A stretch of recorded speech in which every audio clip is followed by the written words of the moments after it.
Você se lembra qual caso que eu parei? Eu, Foi... Eu acho que foi o marcou 36. aí. Pois é, mas é porque eu estou em outro computador aqui, esse aqui não está atualizado, não. Eu acho que foi 306, 306, não 365. foi assim? 365 Exato. slides. É isso mesmo. É isso? Vamos lá, então. Então, vamos lá. 365, está carregando aqui agora. Estão vendo o slide aí? Sim. Estão vendo? Peraí, deixa eu ver. Perfeitamente, Reinaldo. Vamos em Então, frente. vamos lá. Deve ser esse caso aqui, ó. Então, vamos lá. Esse aqui nós já vimos, Nós vimos. tá? Eu que fiz Vimos, esse né? caso. Ah, tá. Então, deixa eu ver o próximo aqui.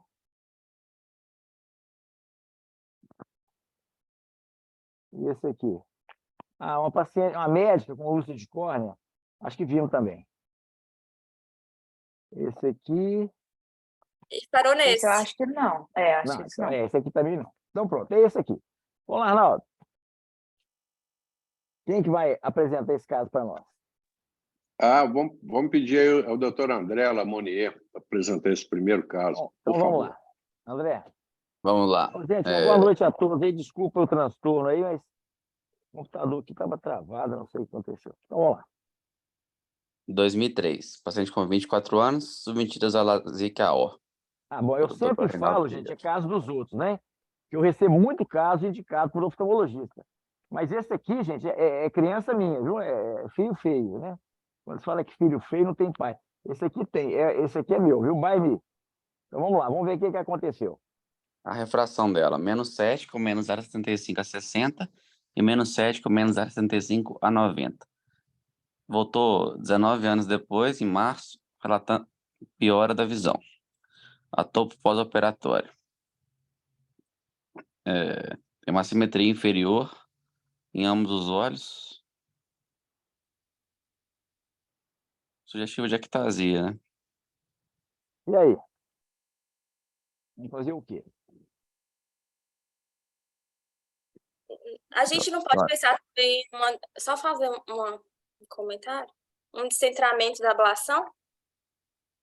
Talvez. Pode ser. Eu não falei o que é. Eu perguntei se tem problema. E se é ectasia. E se é operar ou não. Pode ser um descentramento da fotoablação, né? Em 2003, gente, nós não tínhamos esse eye tracker eficiente e veloz que nós temos hoje. Em 2003 ainda estava usando o Bausch Lomb, se não me engano. 2000... Não, talvez fosse até um Mel 60. Arnaldo, era o Mel 60? Eu não me lembro. 2013 era o Mel 60. Pois é, o Mel 60 não Zona tinha ótica de eye tracker, pra 5. você ter uma ideia.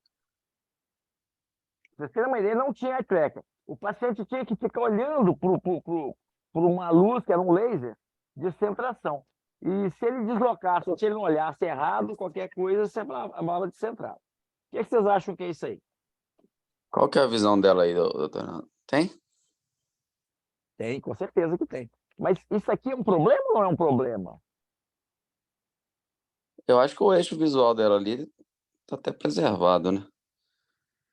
Bom, gente, uma coisa muito importante, eu não sei o que vai ser o desdobramento desse caso, mas é uma coisa muito importante, a gente tem que olhar para a topografia pós-operatória, os índices, tudo isso, com muito cuidado, porque uma topografia pós-operada, de um pós-operatório, ela muitas vezes ela não é uma topografia muito bonita, mas ela tem que ver se isso tem impacto visual ou não. Então vamos lá. Olha aqui que a refração dela, que você pediu. Usa óculos apenas para digitar à noite. Refração plano com menos 2,5 a 90, 20/20. Plano com menos 1,5 a 85, 20/20. Excelente. E você lembra que é o seguinte, ela operou com 24 anos e hoje ela está com mais 40. Aham. Certo? Então, esse astigmatismo contra a regra, frequentemente ele é até bem-vindo. Né? Que vai ajudar ela A no natureza, papel. vamos dizer, você tem que imaginar que o óculos começou como óculos mesmo, né? Montado, armação, lentes, essas coisas, começou em 1600, 1700, por aí. É coisa recente. Até então você usava lentes torneadas em pedras preciosas. Não é por outro motivo que os óculos até algum tempo atrás, ele estava ligado a casas de joalheria. Era joalheria e ótica, porque os óculos, inicialmente, eles começaram dentro de joalheria. Eram peças de joalheria, porque eram feitas com rubi, eram pedras preciosas. Quem que usava óculos? A nata. Quem que era? A igreja e os nobres. Os plebeus não tinham, até porque não eram alfabetizados. Então, a própria natureza nos proveu de um artifício. Já que o cristalino ia perdendo sua acomodação, gerava-se naturalmente um astigmatismo contra a regra para facilitar a profundidade de foco. Tá certo? Então, a gente tem que ver se é vantagem você tratar esse astigmatismo contra a regra. O que você acha? Eu acho que a princípio não. Então vamos ver lá. Operaria. Olha o scan que foi feito na época. Realmente o paciente chegou. Observa o seguinte, gente, essa sequência aqui, ela é fundamental. Quando você tem uma ectasia, você gera muita aberração de alta ordem, que não são corrigidas com óculos. O paciente pode ter uma boa qualidade visual, mas tem uma degradação da qualidade de visão, degrada o contraste e perde a sensibilidade ao contraste. Esse paciente aqui, que eu não lembro quem que era, participou da minha tese de doutorado, tá vendo? Aqui está o protocolo da tese. Então, a tese era sobre sensibilidade ao contraste. Então, a gente tinha a sensibilidade ao contraste. Olha que interessante aí. Olha a sensibilidade ao contraste desse paciente durante o pré-operatório, o pós-operatório de 30 dias, de 3 meses, 6 meses e 1 ano. Sensibilidade ao contraste muito boa, né? Então, vocês observam, com a topografia totalmente assimétrica, ela não teve nenhum impacto sobre a qualidade de visão. Ou seja, isso não é uma ectasia. Como foi uma ablação muito profunda e descentrada, deu essa imagem onde não foi ablado a córnea, deu essa diferença de curvatura, porque aplanou muito, que eram 7 graus. Então, na verdade, teve um descentramento, como alguém falou aí, muito bem, sem repercussão clínica. Ou seja, a clínica é soberana. E não tem exame clínico mais definitivo do que a sensibilidade ao contraste. Muito mais do que a topografia, muito mais do que a acuidade visual, a berrometria, a sensibilidade ao contraste nos diz se o paciente tem algum problema ou não. Esse paciente está muito bem, felizmente. Ok, esse é um caso muito interessante. Que às vezes um colega, vamos pôr um anel, mas não vamos pôr não sei o quê. Não tem que fazer nada, gente. O paciente está ótimo. Foi uma limitação que nós tínhamos na época por causa do laser, que tinha essas limitações tecnológicas, que foram resolvidas nas gerações posteriores. Hoje nós estamos na 4ª geração de laser, para você ter ideia. E o MEL 60 foi a primeira geração. Nós fomos pioneiros também em Minas Gerais em cirurgia laser. Muito bem. Alguém quer fazer algum comentário sobre esse caso?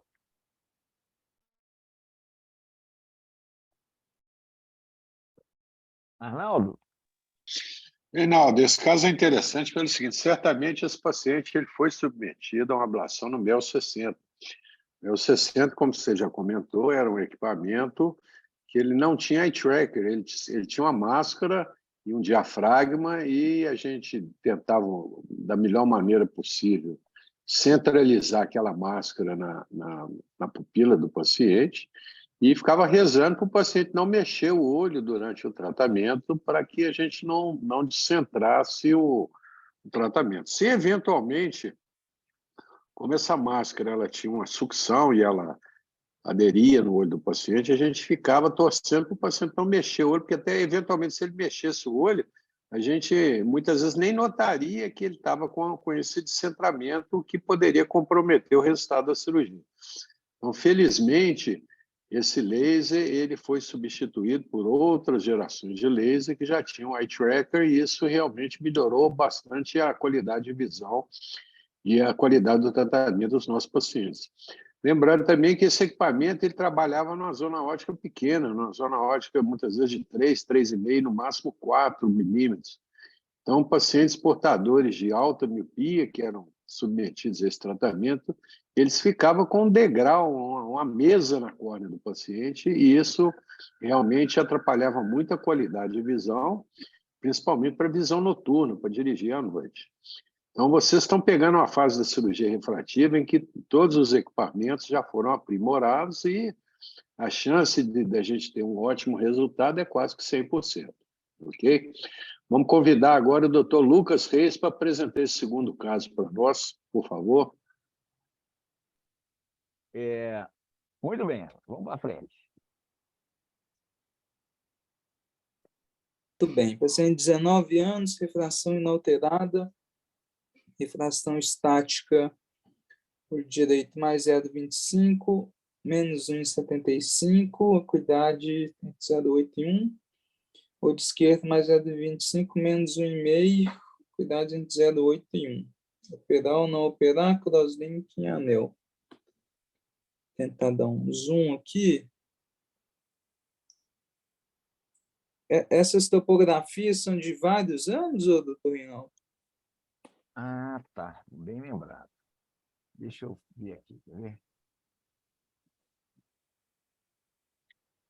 Ué.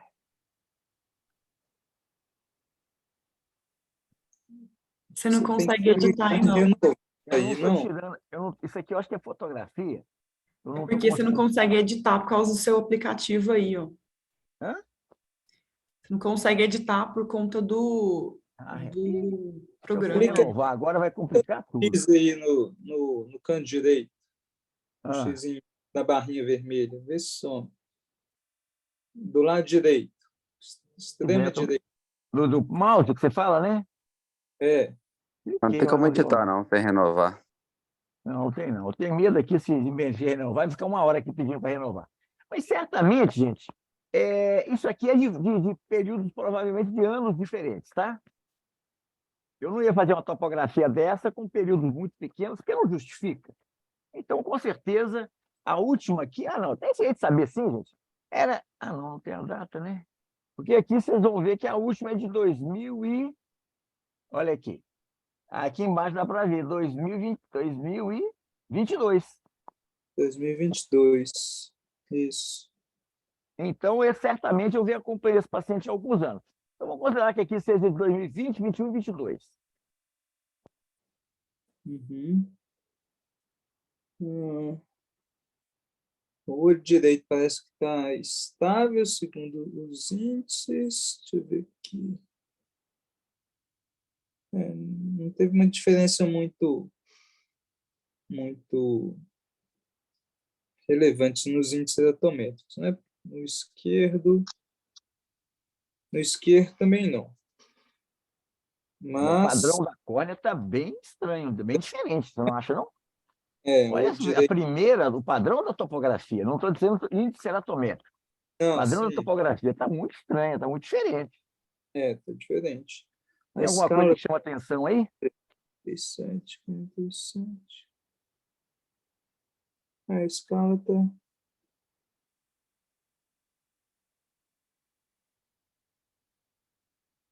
A escala está um pouquinho diferente também, né? A Entre escala está um elas. pouco diferente. Mas ainda assim tem um astigmatismo oblíquo aí no olho direito, tem essa simetria inferior no olho esquerdo, chama atenção. Uma perda alta ceratometria também, né? Você vê que a ceratometria dele chega a 48. Sim, exato. Isso aí é altamente significativo, 48 e 99. Isso é muito estranho, né? Então, o que é o resultado? A refração tem inalterado, o paciente é jovem, tem um cilindro oblíquo e com uma alta ceratometria. Uhum. O que você faria com esse paciente? Ele veio para operar. Não pensaria em operar, não, mas a gente pode pedir um pentacam para investigar isso melhor, essa córnea dele. Aqui, ó, esse outro aqui, março e outubro. Esse terceiro é de março de 2022 e outubro de 2022. Você observa o seguinte, que a ceratometria ela está igual porque a ceratometria mede apenas os 3 milímetros centrais da córnea. O resto é tudo extrapolação. E a periferia, dependendo da captura da imagem, dá imagens diferentes. A gente tem que tomar muito cuidado com o artefato. Um pouquinho que o paciente olha lateralmente ou superiormente, inferiormente, faz toda a diferença. Então, isso aqui, na verdade, esse paciente tem a mesma topografia, você observa que a última está muito parecida com a primeira. Concorda? Ou seja, tudo isso aí foi um artefato. Como o astigmatismo é muito pequeno, às vezes ele dá um eixo diferente, porque é a captura de uma imagem diferente. A topografia ela é toda construída a partir dos anéis de Plácido. A diferença de distância entre os anéis dá ao software do topógrafo a capacidade de construir essas imagens. Então, a gente tem que tomar muito cuidado com imagens de topografia, para a gente não imaginar que esteja tendo uma progressão e que tenha necessidade de fazer um tratamento. Ok? Certo. Então, não fazer nada com esse caso. É o quê? É um jovem, é acompanhar de perto, porque por isso que foi feito topografias seriadas. Ele não seria operado, mas ele podia ter evoluído para o ceratocone, já estava com 48, mas como ele está estável, nada a ser feito, apenas tratar a alergia, não coçar os olhos, fazer aquela manobra no dorso do nariz para não coçar, e segue sem operar, mas apenas sendo acompanhado de perto. Tá certo? Isso é muito importante. Às vezes você muda a história de vida de uma pessoa, porque você não acompanha da alta, o paciente depois volta, alguns anos depois, com o ceratocone já com a visão bem comprometida, tendo necessidade de uma cirurgia. Se você puder fazer um crosslink para não deixar evoluir o ceratocone, é muito melhor que você pôr um anel. Muito bem, alguém quer fazer algum comentário sobre esse caso? E também, doutor Renato, a visão dele está relativamente boa nesse caso, né? Sim, boa. A visão está boa, não justifica você fazer uma cirurgia. Ele está estável. A gente tem que lembrar que o crosslink, você tem complicações graves. Você pode ter um aplanamento progressivo levando a uma hipermetropia, esse paciente é plano. Você pode ter uma infecção, você pode ter um raise. Então, quer dizer, você faz um crosslink, você tem que documentar bem a evolução para justificar o risco de uma cirurgia.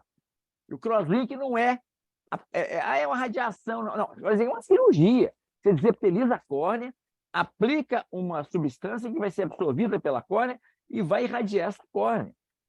Tá certo? E a gente não tem follow-up de longo prazo, nós estamos aplicando essa radiação em jovens, crianças. Será que isso a gente fala que é seguro para o endotélio? Mas será que é bem seguro? Será que é seguro para o cristalino? É uma radiação de alta intensidade sobre o cristalino. Será que... quer dizer, a gente não sabe se chega até o cristalino, mas muita tecnologia você só descobre os efeitos colaterais a longo prazo. Teoricamente, não deveria chegar nem no endotélio. Muito bem. Arnaldo, você quer fazer algum comentário? Quero sim, Reinaldo. Lembrar também, pessoal, o seguinte, que o crosslinking ele só deve ser realizado com a pupila fechada. Muitas vezes a gente vê colegas lá realizando tanto o fast crosslinking quanto o crosslinking convencional, e eles se esquecem de fechar a pupila do paciente. Tudo que a gente não quer é radiação ultravioleta no cristalino, que nós não queremos acelerar um processo cataratogênico no olho do nosso paciente. Então, toda vez que vocês eventualmente forem realizar um crosslink, lembrar de pingar uma brimonidina ou uma pilocarpina meia hora antes do procedimento, justamente para que você feche a pupila e você não tenha radiação ultravioleta nem na mácula e nem no cristalino, ok? Vamos convidar agora a doutora Maria Carolina para apresentar esse próximo caso para nós. Só lembrando o seguinte, que segundo o Theo Seiler, que foi quem desenvolveu ele com o Wolensack, não é, Arnaldo?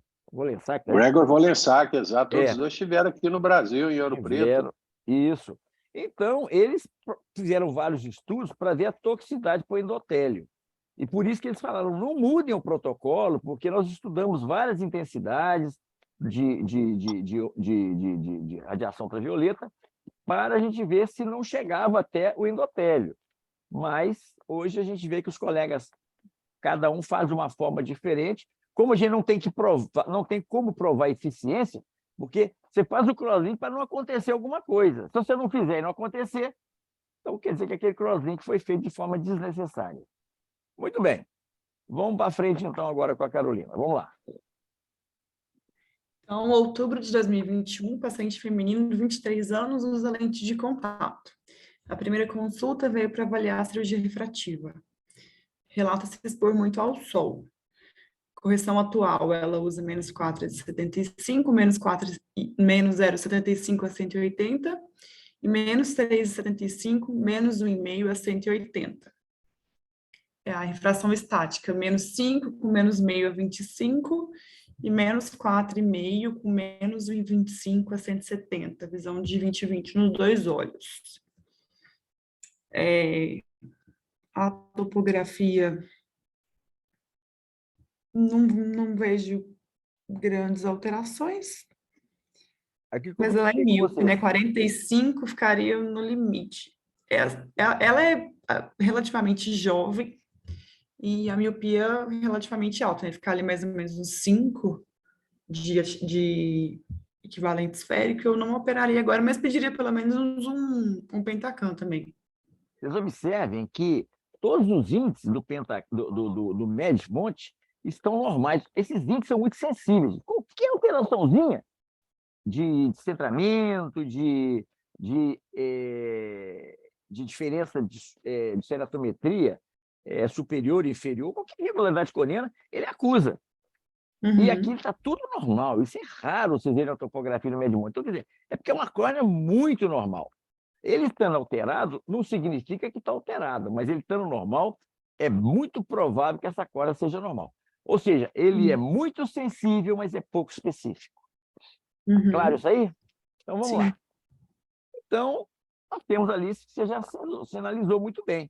Paciente jovem com a miopia mais alta, e outra coisa também que é importante é que você vê que teve uma diferençazinha relativamente significativa da refração que ele usava, se bem que ele disse que era muito antiga, mas lembrando que sempre o paciente está querendo operar, as informações dele a gente tem que filtrar um pouco. Teve um pequeno aumento da miopia aqui, né? Mas tudo bem, vamos seguir o jogo. Você pediu a topografia, um Pentacam está aí. Tá, o Pentacam também normal, Pode né? para frente? Pode.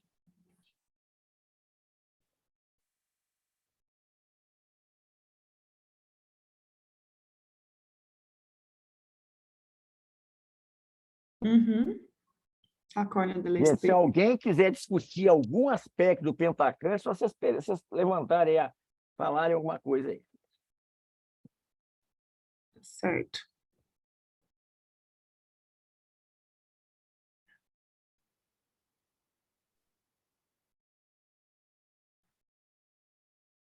Também tranquilo.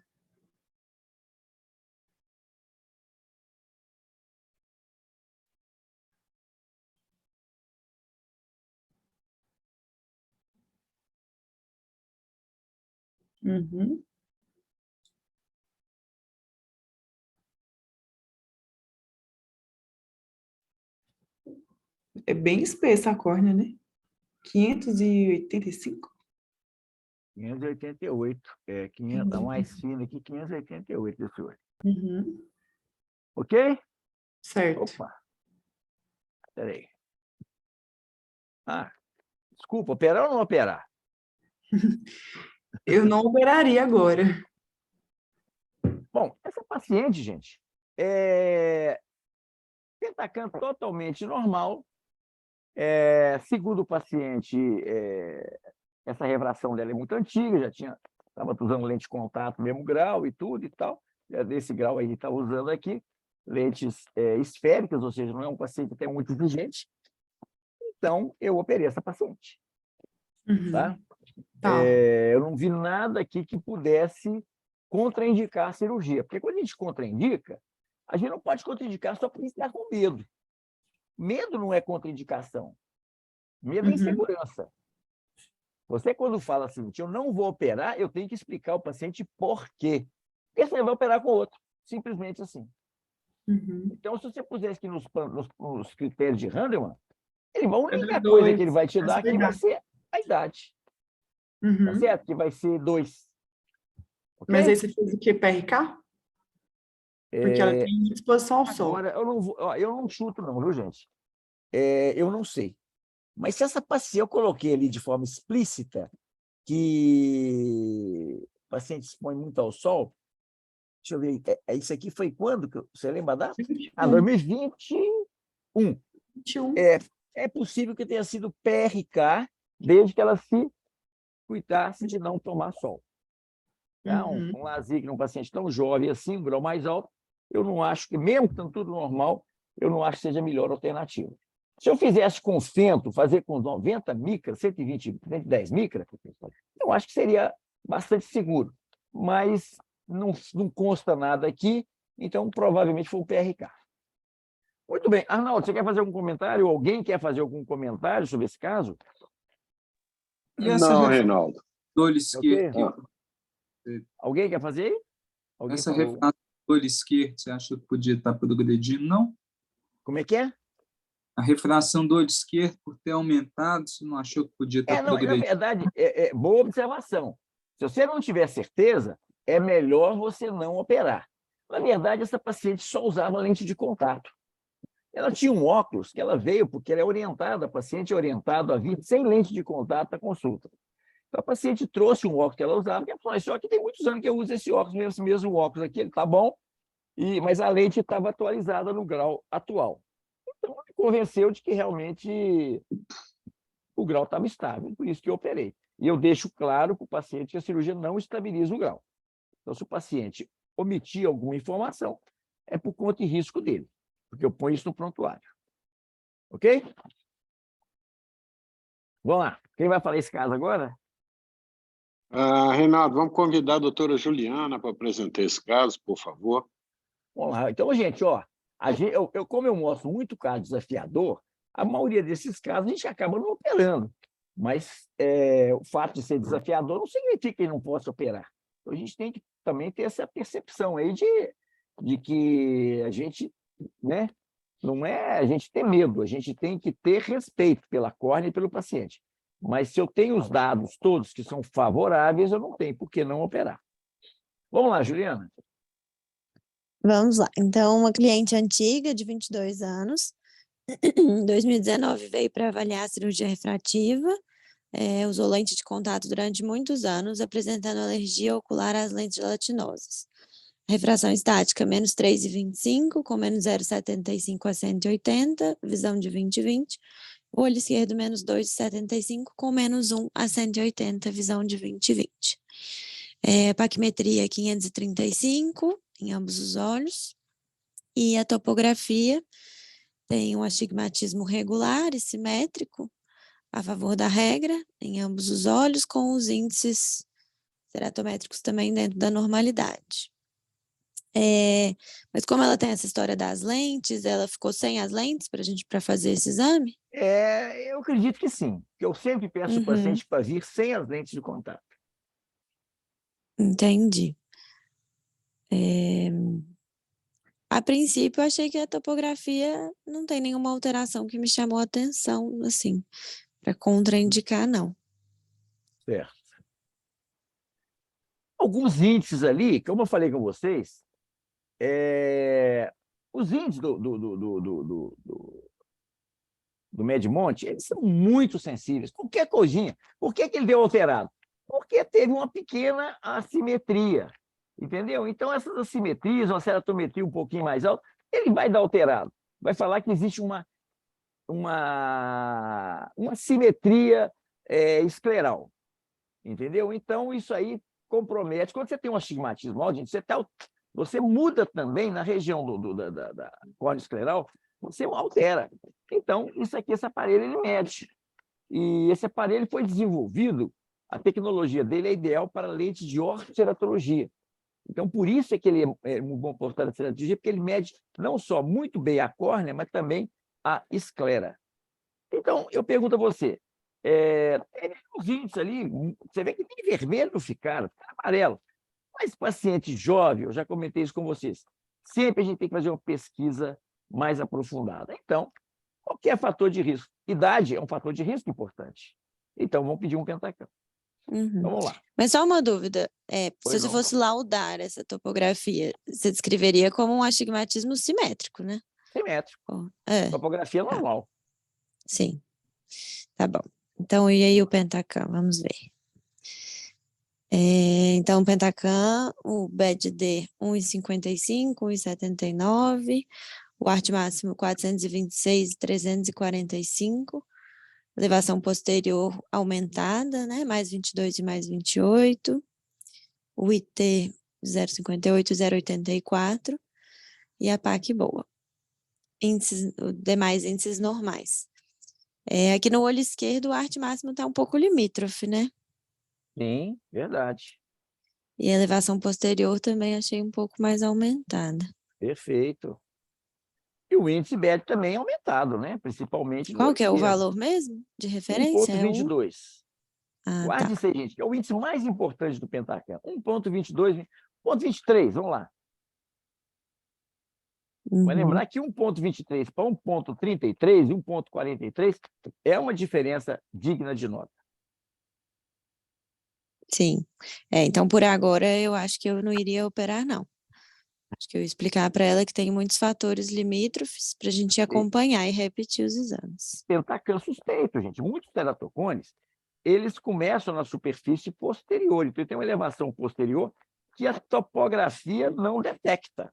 Mas isso aqui é o seguinte, um paciente que está à visão normal é uma suspeita de cone. Mas você não pode falar que essa paciente tem um ceratocone. Você não analisa, vamos dizer, a saúde da córnea, porque você tem alguns índices alterados, alguns outros são normais.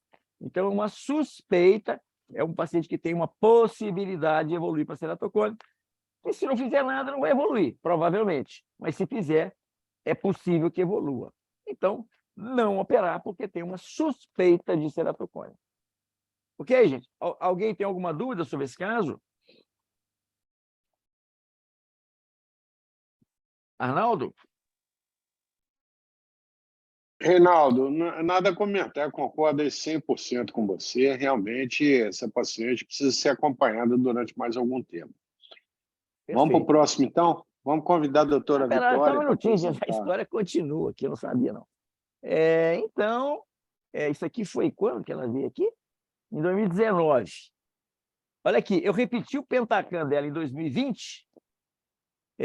Os índices, observe aí os índices do BET, olha para você ver. Olha a diferença. Um ano depois, 1,55 foi para 1,49. 1,79 foi para 1,37. Mostrando que tem variações também do exame, não é tão preciso assim, né? Observe que agora foi o arte máximo do direito que piorou e do esquerdo melhorou. Entendeu? Então tem variações, isso é porque é suspeito. Se fosse evidente, esses índices continuariam todos alterados. Então já tem aqui o PTI um pouquinho abaixo, por isso que contaminou o arte máximo. Então, realmente a gente tem que acompanhar essa paciente, não deve operar. Ok? 2022. A história continua, Ju, vai lá. Então, em 2022, voltou, deixa eu ver, peraí. Em março, né, de 2022, que vai formar em odonto, não quero usar óculos. A refração, menos 3,25, com menos 0,75. Né? Uhum, mantendo. E o Pentacan, um astigmatismo simétrico a favor da regra, uma discreta assimetria superior, também mantendo. Dos índices, deixa eu ver se tem alguma coisa de diferente. Continuam variando, né?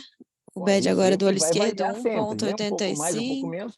Por isso que a gente fala o seguinte, gente.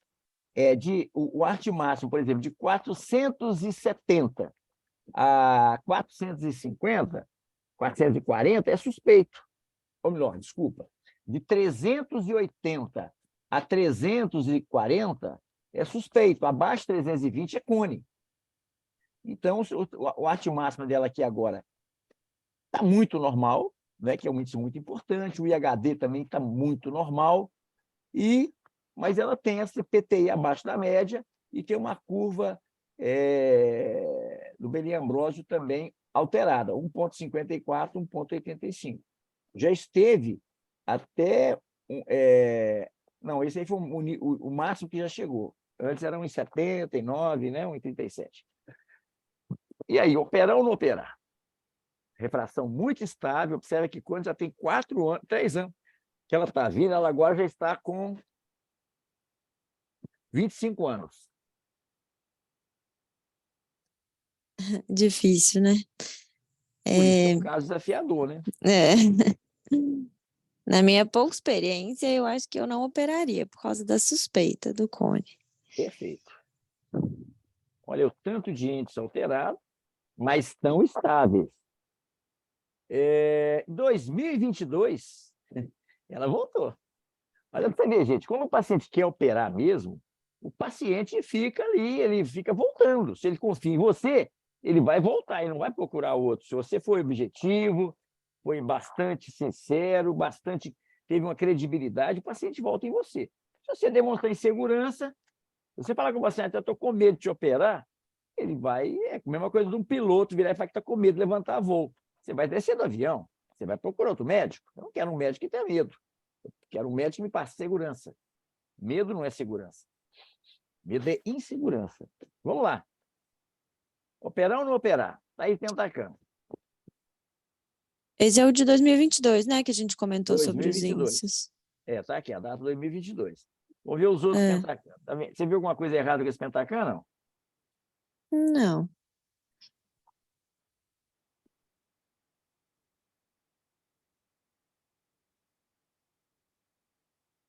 Aqui.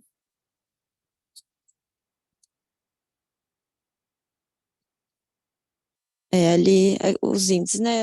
A elevação posterior, aqui a curva de progressão paquimétrica também já mais Lembre que você tem que pegar baixa. esses pontos, você tem o centro da córnea, você pega essa medida de superior ao ponto e inferior ao ponto, e aqui você vai ver qual que é a diferença. Essa diferença é esse índice IS. E o maior ponto que você tem aqui, nesses 3 milímetros abaixo, aqui, abaixo do centro da córnea, é que você mede a elevação posterior. O que tiver 3 milímetros acima e 3 abaixo desse ponto central, você, o que for maior, vai ser a sua elevação posterior. Então, você vê que a elevação posterior dela é 12. É uma superelevação de normal para um pouco acima da média, né? Mas não é alterado. O que chama atenção aqui, gente, é a curva de progressão paquimétrica um pouco abaixo aqui, entre 6 e 8, entre 4 e 6 ela está normal, e o BED que também está um pouquinho acima, está 1,54. Vamos ver o outro olho?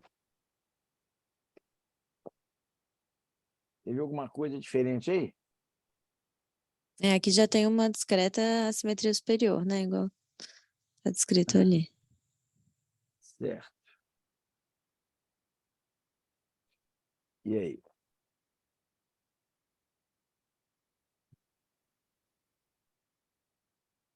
Nessa página, quais são? Porque eu estou aqui com um pouco de dificuldade.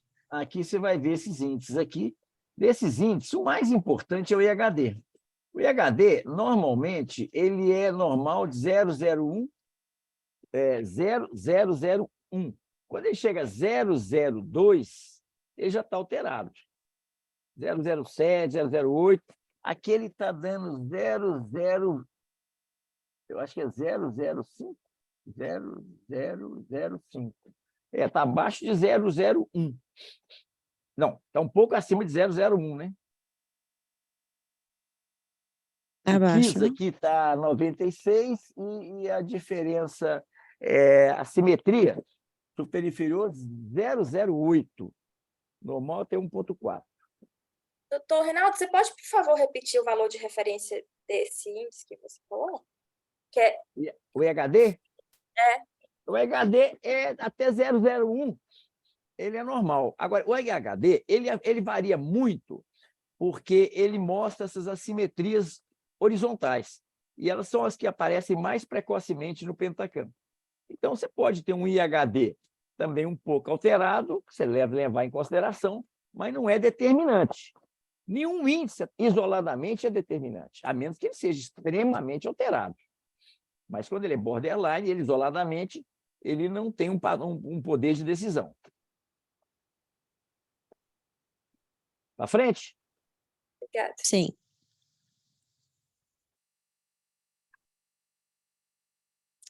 Aqui também mantendo o mesmo padrão do olho direito, né? Assim, com Curva a de progressão curva paquimétrica alterada, o é BED-D. 1,85, né? A córnea 518, mas na paquimetria ultrassônica 535. Então, aquela perguntinha clássica, gente. O que fazer quando persiste a dúvida?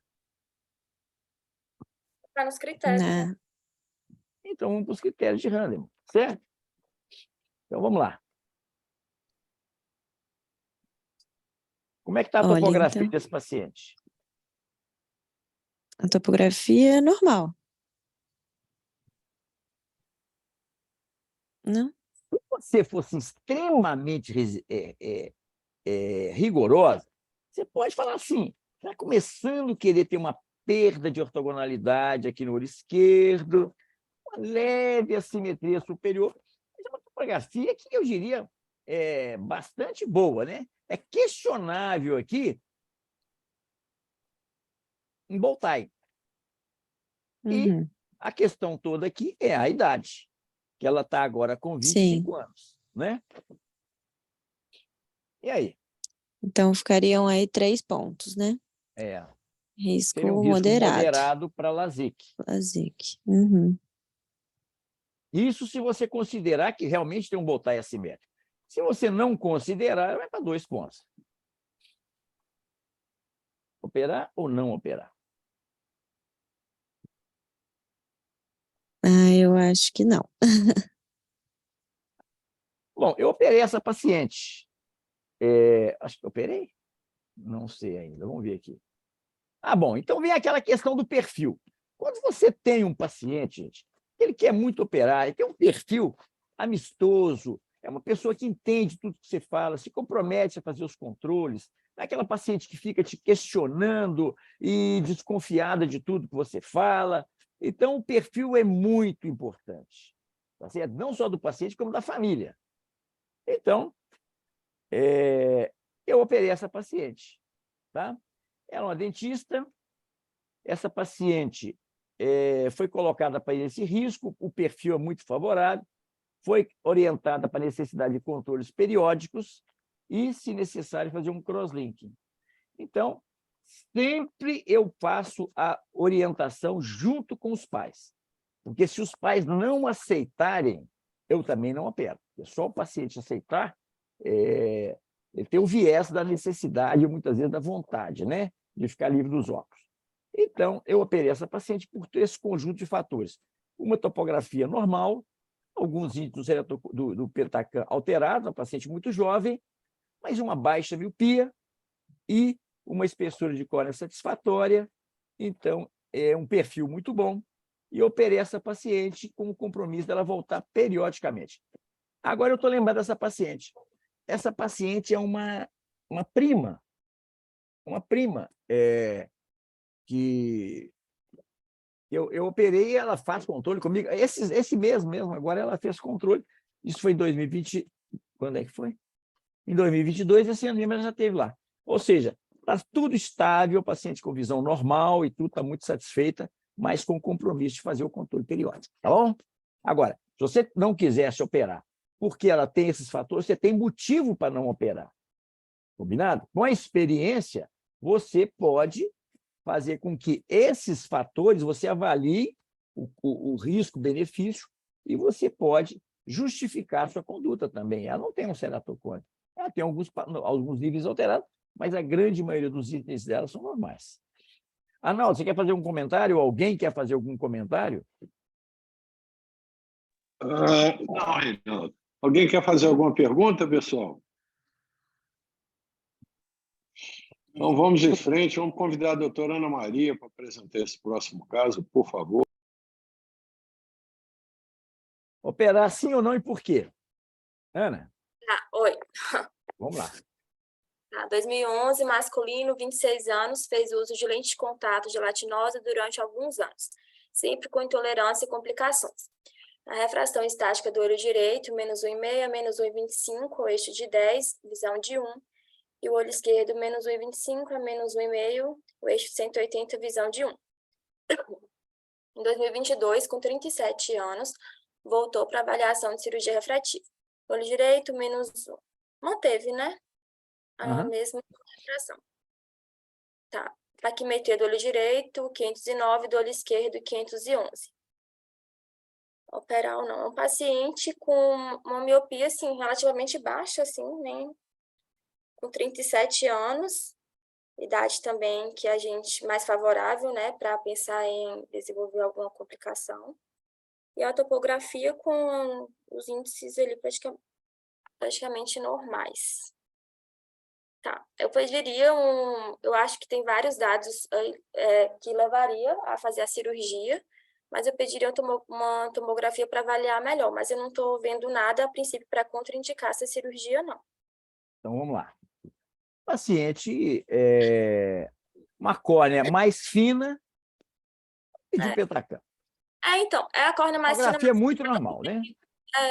o grau também seria baixo, né? Ficaria um visual bom. Não, Pentacam, ok. Pentacam para mim tá Para assim, frente? para frente, normal. Vamos lá. Também. Deixa eu ver. Pode passar, deixa eu ver. Eu não estou vendo aqui no meu computador, porque o índice D está normal. O índice o quê? D? 1,19. Normal. Você vê alguma coisa diferente aí? Agora eu consegui ver tudo. Eu não estou vendo o arte máximo também, está meio borrado, 383. mas... Está um pouquinho baixo, mas eu acho que até 360 a gente considera normal, né? Para 360. 380, ele é normal. Abaixo de 370, ele começa a ficar suspeito. Quando chega em 340 para baixo, 320 já é cone. Eu acho normal também, até aí. Não vendo nada de mim. Agora, essa córnea aqui, ela 400 e... De espessura no... Parece que 51. 451? Mas, assim, é uma córnea fina, mas ela é toda fina, né? Perfeito. Então, isso já é um ponto positivo. Você vê isso nesse mapa aqui, ó. Para você ver. A diferença do ponto central para a média periferia é pequena. Entendeu? Então, isso você tem um pontinho só, por exemplo, muito escuro no centro, é porque vai dar um PTI alterado. O PTI normalmente fica mais tranquilo. Também, realmente, a córnea é mais fina, mas como aqui essa área está toda amarela, a gente já vê que ela é toda fina, né? Pela cor. Não é? E agora? Não, então, eu vejo que realmente a córnea é mais fina, mas ela é fina em toda a sua dimensão. Perfeito, perfeito. Pode passar? Pode. E agora? Ok? Acho também ok. Peraí. O computador tampa aqui o final, não sei porquê, meu Deus. Mas tá normal os índices. Uma tarja preta aqui? Essa tarja preta está tampando. Opa, pois é, mas não sei como é que tira. Não vou mexer, não, porque esse computador já deu muito problema hoje. Tá 1,04, também normal. Opa.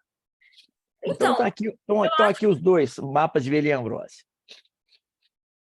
Eu acho que eu operaria assim, esse paciente, ainda mais assim, o paciente de 37 anos, a idade está bem favorável, a miopia que não é elevada, a gente vai tirar pouco da córnea, e apesar da córnea ser fina, ela não é, ela é totalmente fina, assim, né? Ficaria um residual ali ainda, tipo, a gente se tirar...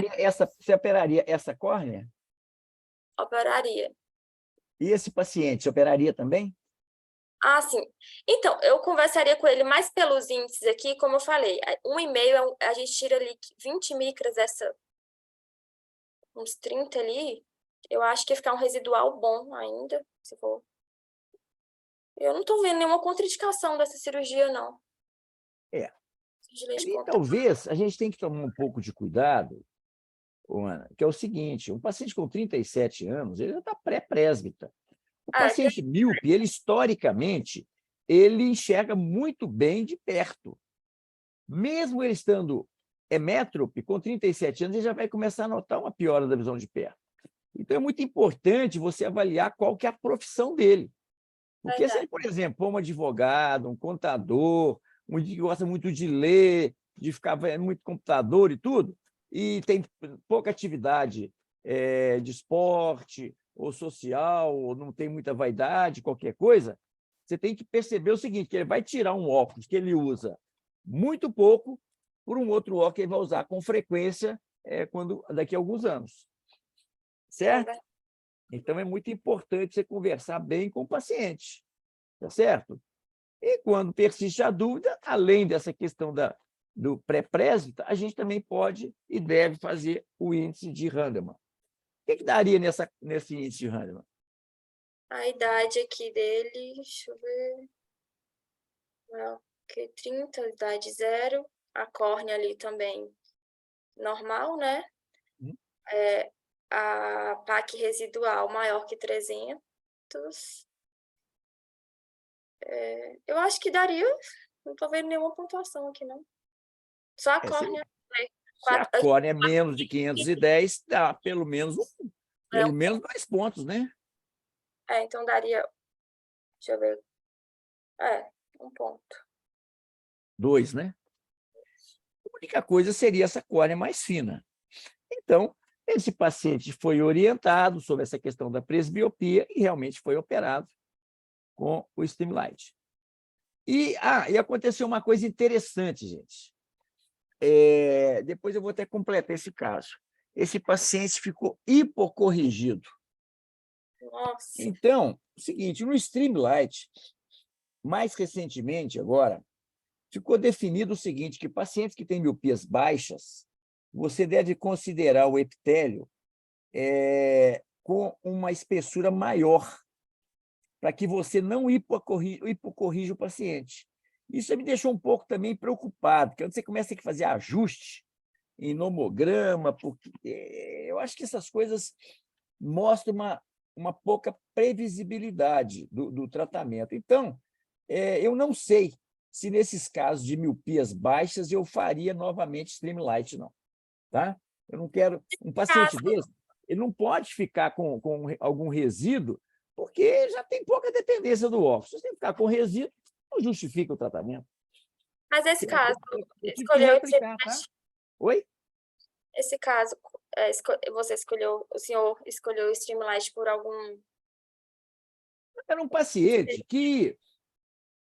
Eu falei que o Streamlight tem uma vantagem sobre o PRK tradicional. Não é fácil você não tirar a córnea tirar a córnea com leite. Isso não é vantagem. Você tira com espátula e fica do mesmo jeito. A diferença é que, como você tira só onde vai ser aplicado o laser, você desepiteliza menos a córnea. Então, você vai ter um tempo de recuperação mais rápido e mais confortável, também menos desconforto. Só isso. Agora, ele tem menos previsibilidade para graus menores. Você tem que, às vezes, considerar o epitélio não de 50 ou 55, mas de 60. 60, 5 micra, já vai estar dando aí mais ou menos 0,25 de diferença de hipocorreção. Se tiver 10 micra a menos, eu usar 50, vai ter meia dioptria de hipocorreção. Então, por isso que tem que ser feito esse ajuste em relação à espessura do epitélio. E ele ficou hipocorrigido.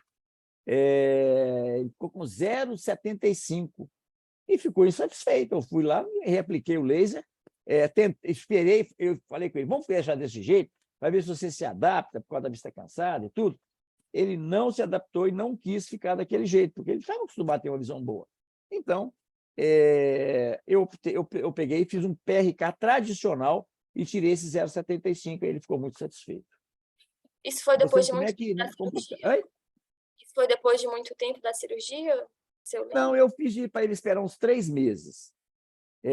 Mas deixei claro para ele que não teria nenhum custo, que realmente o laser não corrigiu adequadamente, que ele teria ser feito uma reaplicação sem nenhum custo, mesmo que a gente demorasse mais tempo para fazer, mas que eu gostaria de esperar que ele esperasse um pouco mais para ver se ele se adaptava.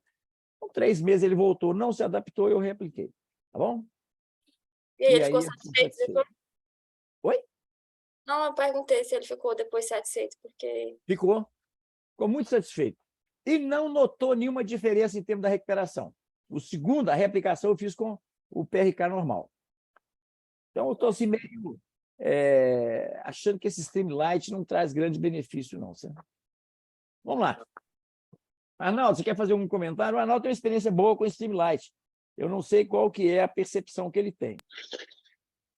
O tratamento Streamlight, Reinaldo, ele é imprescindível naqueles pacientes que já foram submetidos à cirurgia refrativa prévia, principalmente o LASIK. Então, é muito mais seguro você realizar uma ablasão na córnea com mitomicina C do que levantar um flap que pode ter um resultado imprevisível. Então, é um tratamento que a tendência é ser cada vez mais realizado.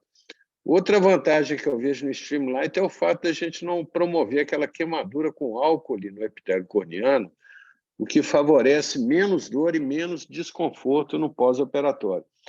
Então, aquele paciente que vai fazer uma cirurgia refrativa, um PRK, e tem condição, eu faço um LASIK justamente para que ele tenha mais conforto no pós-operatório.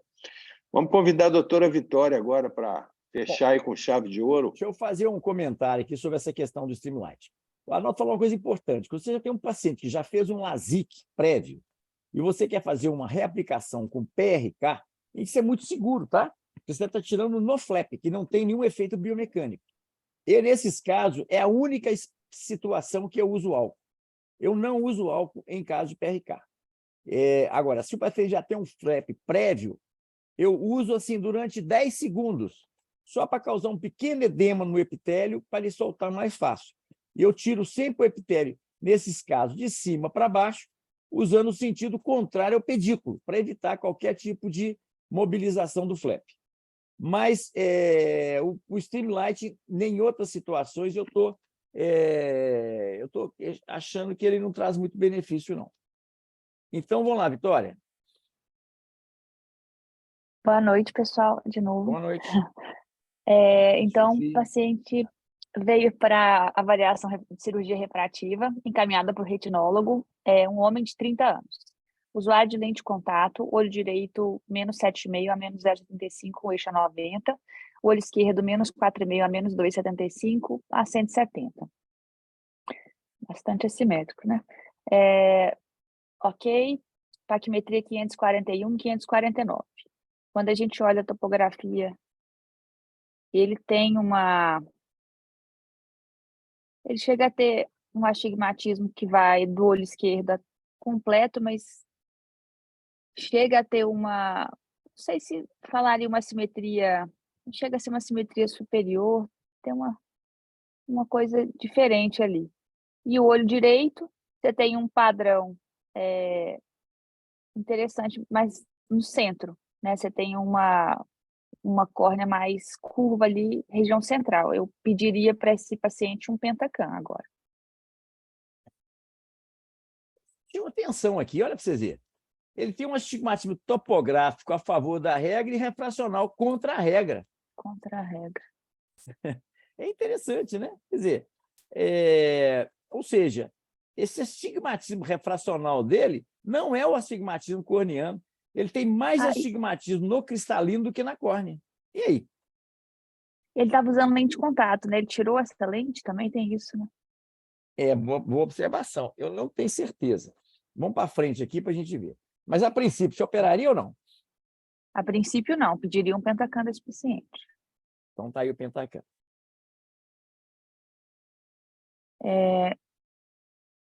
Tem uma quebra ali importante no olho direito, na superior de ortogonalidade. Você tem um astigmatismo de 0,7, né? Compatível, um Pentacam ali, já tinha mostrado isso. Uma esfericidade de menos 0,18. Uma elevação baixa, né? Mas ok. Olha o mapa de espessura paquimétrica. Gente, olha que mapa maravilhoso. Ou seja, a córnea ela só vai engrossar lá na periferia. Excelente, né? Isso é muito bom. Isso é uma córnea normal.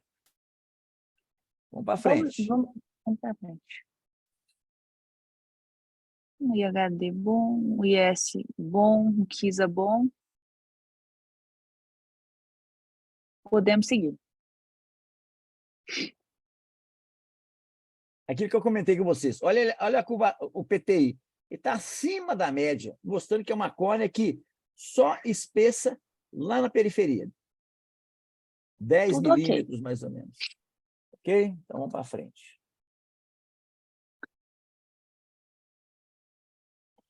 Agora o olho esquerdo. Um astigmatismo ali de 3, né, ali, menos 0,13. Pode seguir, por favor. Esse é bem compatível com a refração, né? Sim. Também sem alterações. Ok, tudo certo. Os Operar índices ou não estão todos operar? bons.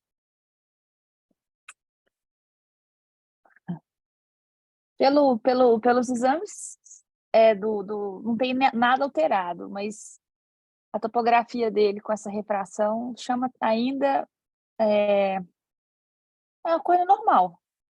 Dá para operar esse paciente. Mas é o primeiro, 30 anos, né? É 133% ali? É 133, quer ver? Deixa eu ver aqui. Eu achei que era 13. Vamos ver aqui. É com o olho direito. E não deu nada ali de... Olha lá. 13.333. Você divide por 100. 333. Cone. Não, né? o KISA, ele... Acima de 100. acima de 100 é indicativo de cone. Mas não é um índice, principalmente quando você tem astigmatismos mais altos, muitas Muito vezes altos. Isso aí ele contamina o KISA. É igual quando a gente tem aqui no Orbiscan o Rausch. Quando você tem muito astigmatismo, frequentemente o Rausch é contaminado e dá mais alto. Então, não é um índice decisivo, não é um índice definitivo. Né? Definitivo. Mas você tem que levar em consideração todos os índices, né? E aí, faria Sim, o quê? realmente chama atenção essa assimetria, esse astigmatismo mais importante do olho esquerdo, né? Você poderia jogar nos índices de Randleman, se quisesse, para poder ver uma segurança a mais. Ou quanto que daria? Então, poderia... vamos lá, vamos julgar no índice de Randleman. Como é que daria? A idade dele, 30 anos. Deixa eu só pegar aqui minha ajuda universitária aqui um segundo. A idade dele é 0. É acima de 29 é 0. Sim.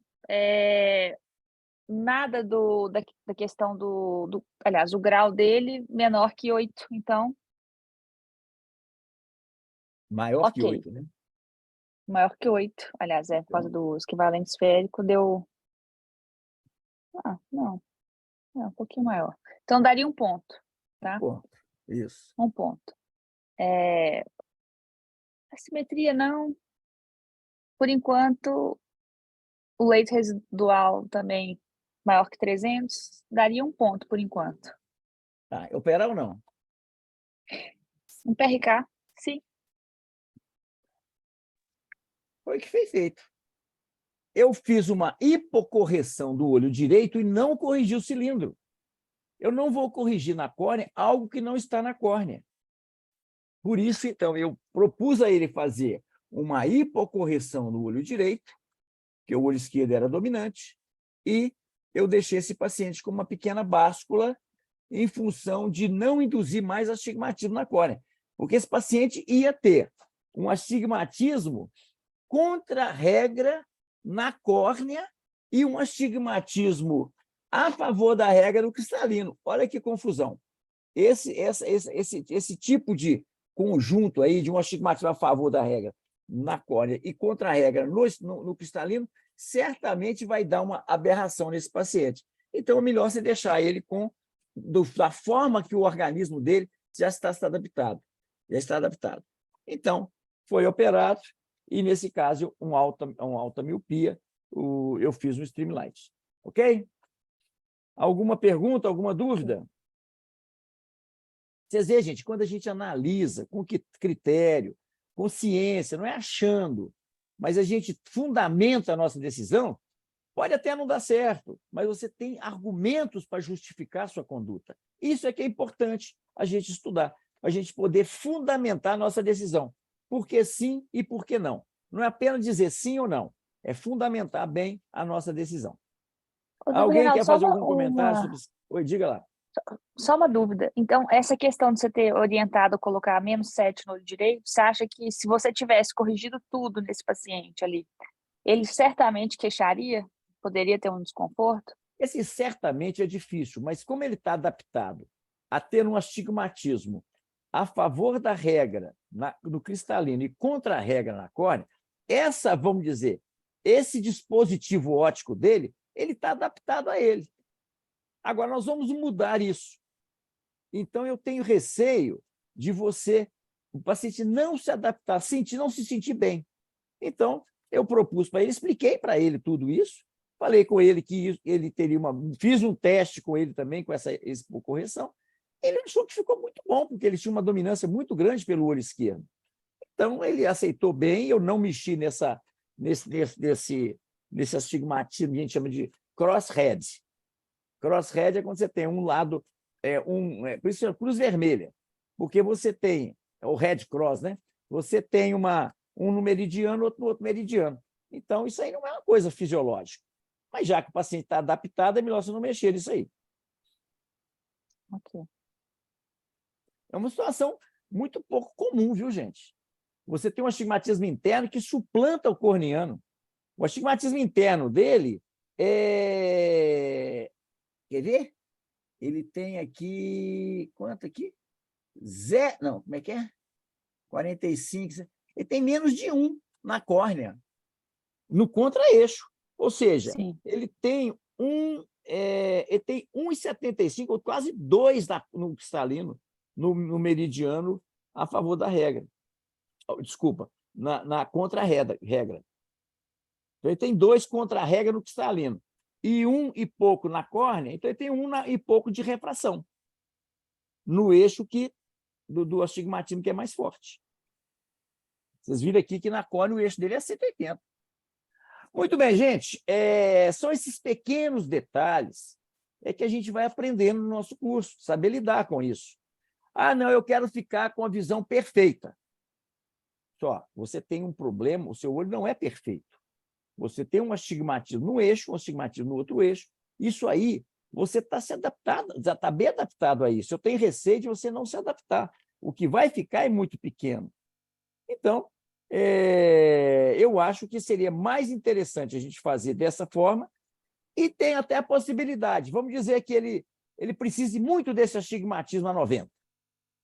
Aí ele ficou hipocorrigido. Eu posso fazer uma reaplicação usando equivalente esférico sem mexer, sem inverter esse astigmatismo. Tira, às vezes, um pouco mais da miopia e ele consegue se adaptar melhor do que mexer no cilindro. Ok? Perfeito, Reinaldo. Pessoal, alguém quer fazer algum comentário aí? Quero sim. Aqueles que estão se iniciando no tratamento transepitelial Streamlight, Roberto Márcio, essa semana, mandou algumas dicas aí que ele agrupou, e eu coloquei no grupo do aluno e vale a pena que vocês façam uma revisão, porque realmente é bastante interessante. Ok? Alguém gostaria de fazer mais alguma pergunta, algum comentário? Pessoal, podemos encerrar? Doutor Rato, coloca a gente aí no grupo do aluno, que eu acho que a gente está só no da refrativa. Não, vocês estão no grupo do aluno. Eu vou revisar amanhã, mas vocês estão no grupo do aluno também, tá não? Então eu vou te acrescentar agora, sim. Eu vou acrescentar todo mundo agora, pessoal, tá bom? Gente, lembrando que essa orientação que o Roberto colocou, eu recebi, ele me mandou também. Isso aí é isso que eu falei com vocês. Quando é um grau muito baixo, foi o que aconteceu para aquele paciente. Você tem que colocar a espessura do epitélio um pouco maior, para que você possa não hipocorrigir um grau que já é muito pequeno. O próprio nomograma do laser também manda aumentar um pouquinho quando a correção é muito baixa. Então, são essas adaptações assim, meio off-label que vai deixando a gente um pouco assim, ressabiado, né? Porque não era para ser assim, com tanta tecnologia, não era para a gente ter que fazer fazendo conta. Como a gente tem que fazer, por exemplo, um tratamento topo-guiado, lá com contora, fazer um monte de continha. Pô, isso é um negócio meio que, para mim, me cheira a preguiça dos engenheiros de não fazerem um software que já faça essas correções. Mas, felizmente, o software não faz, porque muitas vezes é melhor você não fazer o contora, porque não bate com a topografia do paciente, com a refração do paciente. Muito bem, gente. Uma boa noite a vocês, então. Só queria que vocês anotassem aí. Nós paramos no caso 32. O slide 469. Perfeito. Alô, Obrigado, gente. Reinaldo. Boa noite a vocês, Boa noite gente. a todos, pessoal. Até mais, gente. Um abraço. Boa noite. Boa noite.